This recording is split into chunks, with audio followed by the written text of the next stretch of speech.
Ang voice acting ay isang form ng acting na gumagamit lamang ng boses para magbigay buhay sa mga karakter sa pelikula, TV shows, commercials, at iba pang media content. Hindi ba, Profi? Oo naman. And today, may pa-voice acting lesson tayo kung saan matututuhan natin ang basic techniques at skills na kailangan para maging effective na voice actor. Kasama natin live dito sa studio ang multi-awarded voice artist at kilala rin bilang the guy with 36 voices. Kilala rin na natin ang NRJ voice ni JJ De Los Santos. Good morning Hi, and welcome back sa Rise and Shine Pilipinas. Good morning po sa inyong lahat. Good Again morning. po, my name is JJ De Los Santos, also known as the Energy Voice. I am once known as the guy with 36 voices, pero ngayon, the guy with many voices. With Ayan. many voices. Yes. Oo, more than 36 na. Yes. Baka kamag-anak mo, De Los Santos. Maaari. Alam mo, siguro nung bata to, kamukha mo si Baby Argos. Ay, baka. Oo. Pwede mong pasample agad dyan ng many voices mo? Ano Oo ba naman ang mga po. sample na mga ginagaya mong boses? Napakarami po, no? Pero salamat po dahil naimbitahan po ako dito sa Rise and Shine Pilipinas. Ang galing! Ayan. So, nung bata po kasi ako, it actually started po kasi na mahilig po akong manood sa television. So, syempre, nung mga kabataan, medyo curious ka kung paano ba ginagawa yung mga boses na yun. So, nag-umpisa siya dahil medyo malawak yung vocal range po natin. Nakakaya po natin yung Magboses matanda. Aray ko, ang sakit ng likod ko. Galing. Boses bata! Hello po!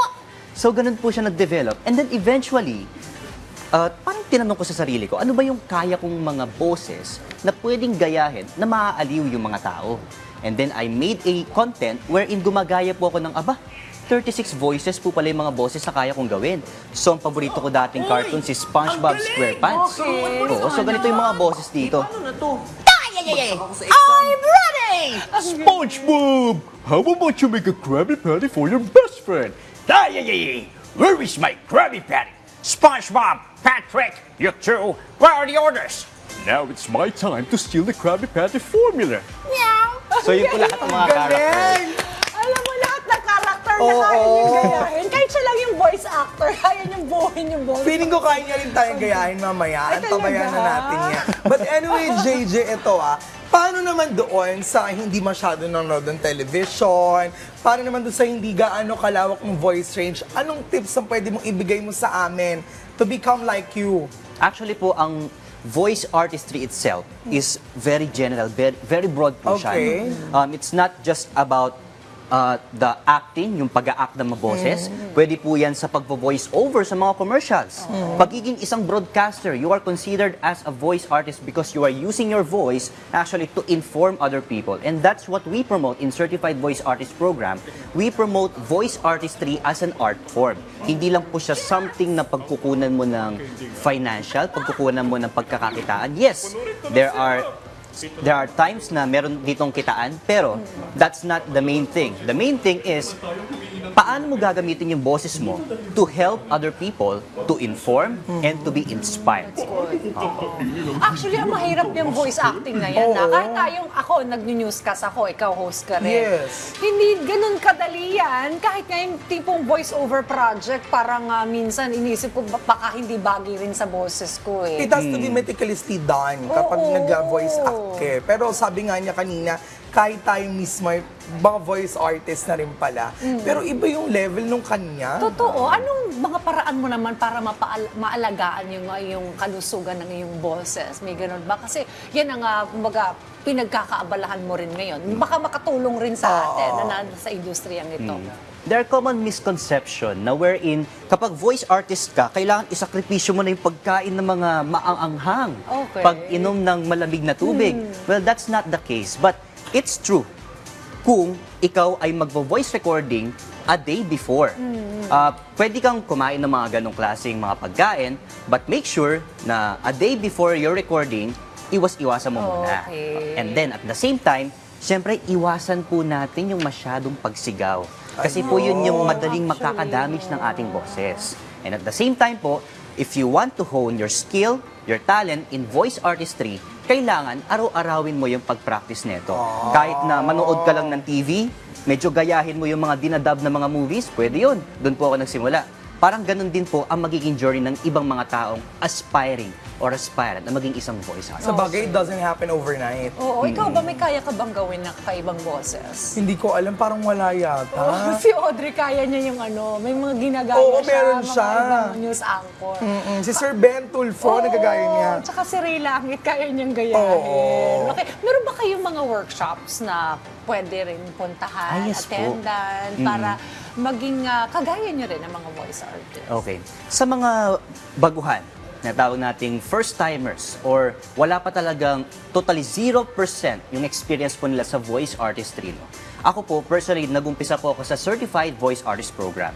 Now, Certified Voice Artist Program is an online voice artistry program sa buong Pilipinas wherein it caters kahit bata or matanda basta willing na matuto kung ano ang voice acting, pagvo-voice over, and at the same time, kung paano gamitin yung boses para ma-inform yung ibang tao. Because we believe that someone out there needs to hear your voice. And it's not just about voice acting itself, it's not just about voiceovers, but it's also about your story. Kung ano yung kwentong maipapakita mo o may share mo sa ibang tao, gamit lang ang boses mo. Okay. Ayun. No, I wonder what's your story? Actually po, I am a kid from the province of Pampanga. Okay. And then, it's started po, sabi ko nga kanina, as a voice impersonator. Na parang nangarap lang ako, what if someday maging voice artist po ako?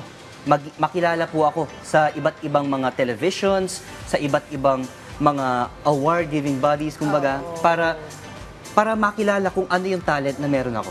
And then eventually po, imagine from a kid na nasa Pampanga, nasa probinsya, actually Masantol, Pampanga, wherein nababalitaan po natin laging lubog.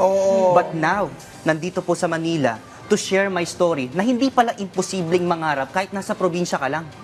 Meron kang magagawa na something different, something na makakapag-inspire sa mga tao. And actually, I've been speaking to a lot of schools to share my story kung paano nga ba ako nag-umpisa at wala palang hadlang. Basta, tuloy-tuloy ka lang sa pangarap. Okay, siguro panghuli na lamang. Of course, you already have the artificial intelligence and most of the kinds of voice acting are being acquired from AI. So what are your thoughts on this? Actually po, sa aming company, sa Creative Voices Productions, no, we actually use it in our own advantage. Bakit? Paano po namin ginagamit iyon? No? For example po, merong isang production wherein yung dubber po namin ay nakapag-dub ng maling linya. And then, yung dubber po na yun ay napakalayo pa ng bahay niya from the studio. So what we do, dahil meron tayong technology, is we copy the voice of this character. And then, para hindi na siya ma-hassle, okay, dyan ka na muna, ito naman ang gagamitin namin para, siyempre, mas convenient sa lahat ng production. What do I mean by that po? Ang technology, ang development ng technology ay hindi natin mapipigilan. For example na lang po, no, simpleng metaphor. Kung merong typewriter dito at merong laptop, anong mas pipiliin mo? Parang ganun na lang po yung thinking natin, na kumbaga, paunahan lang niya mag-adapt eh. Yeah. Kung sino ang mahuhuli, syempre, siya yung walang advantage. But if you use it in your own advantage, hindi ka actually mawawalan ng trabaho because AI has its own human touch pa rin. Hindi siya magiging AI lang na, kasi alam naman natin po, pag sinabing AI, parang medyo patay, kumbaga walang puso pa. Pero if you add it with your human touch, dito na po siya masasabing ito po ay work of art. Ay, ang galing, oo. Use it to your advantage, Talagang ang AI naman. Kasi yung iba, yung magboboses tapos yun yung ginagamit na voiceover. It's good, na it's not a threat, but also it complements yung job na ginagawa nila. Well, baka may mga social media pages ka na we can follow. Yes po, JJ De Los Santos, The Energy Voice po, sa TikTok, sa Facebook. And actually po, I would like to announce po, dahil nga nag-i-inspire tayo ng maraming tao, no?